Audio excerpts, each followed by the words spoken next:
पुण्य भूमि भारत इस दृष्टि से सौभाग्यशाली है कि यहाँ समय समय पर महापुरुषों ने जन्म लेकर ज्ञान और धर्म को युगानुकूल रूप देकर तत्कालीन समाज का मार्गदर्शन किया है। महात्मा बुद्ध ने भी इसी भूमि पर जन्म लेकर तत्कालीन दिग्भ्रांत समाज का पथ प्रदर्शन किया था। प्राचीन काल में भारत में इक्ष्वाकु एक प्रसिद्ध राजवंश था। राजा शुद्धोधन वहाँ के राजा थे। शुद्धोधन बहुत बड़े योद्धा थे। उनकी वीरता से प्रभावित होकर महामाया के पिता अंजन तथा माता सुलक्षणा देवी ने अपनी पुत्री का विवाह शुद्धोधन से कर दिया। एक दिन रानी महामाया ने स्वप्न में देखा कि 6 दांतों वाला एक अति सुंदर सफ़ेद हाथी उनके शरीर में प्रवेश कर गया है। इससे उन्हें न कोई कष्ट हुआ और न ही भय लगा। उन्हें सुखद अनुभूति हुई कि उन्होंने गर्भ धारण कर लिया। रानी ने राजा को अपना स्वप्न सुनाया तो वह भी उसे सुनकर चमत्कृत रह गए। उस दिन उन्होंने राजधानी में सभी साधु संतों को बुलवाया और रानी के स्वप्न का रहस्य जानने की जिज्ञासा प्रकट की।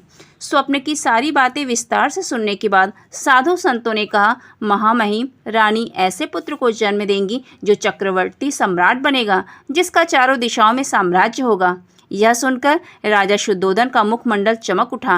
रानी से परामर्श करके उन्होंने खजाने से देश भर में रोगियों और गरीब लोगों को दान देने का आदेश दिया। महामाया कौलीय गणराज की राजपुत्री थी, इसलिए वह संतान को जन्म देने के लिए कौलीय राज की राजधानी रामग्राम के लिए रवाना हुई। मार्ग में ही वह लुम्बिनी के एक उद्यान में विश्राम करने के लिए रुकी। वहीं उन्होंने वैशाख पूर्णिमा के दिन चंद्रमा के समान दिव्य आलोक से जगमगाते हुए एक बालक को जन्म दिया। पुत्र जन्म का समाचार सुनते ही राजा शुद्धोधन अपनी पत्नी और पुत्र को देखने आए। उनकी प्रसन्नता की तो कोई सीमा ही नहीं थी। राजा शुद्धोधन ने अपने पुत्र का भविष्य जानने के उद्देश्य से तुरंत ज्योतिषियों को बुलवाया। बच्चे को देखकर सभी ने यही कहा कि बच्चे के सभी लक्षण महापुरुष के हैं। उन्होंने राजा से कहा, हे राजन, आपका पुत्र आपके कुल का दीपक है। उसी समय महर्षि असित को अनुभूति हुई कि इस समय कपिलवस्तु में जीवन मृत्यु के चक्र से मुक्त करने वाला शाक्य मुनि ने जन्म लिया है। 1 सप्ताह बाद ही महर्षि असित राजमहल में पधारे। दीर्घायु के कारण उनकी कमर झुक गई थी। फिर भी वे लाठी का सहारा लेकर राजा के यहाँ पहुँच गए। राजा शुद्धोधन ने उनका स्वागत किया और उन्हें सम्मानपूर्वक सिंहासन पर बैठाया। उनके चरण धोए और विधिवत पूजा की और बोले, आज्ञा दीजिए, मैं क्या सेवा करूं? महर्षि ने कहा, आपने जो कुछ कहा वह आपकी अवस्था और आपके वंश के अनुरूप है, किंतु मेरे आने का प्रयोजन कुछ और ही है। राजा ने ऋषि असित की सारी बातें ध्यान से सुनी और प्रसन्न होकर शिशु को गोद में लेकर उन्हें दिखाया तो उनकी आंखों से अश्रु की धारा बहने लगी।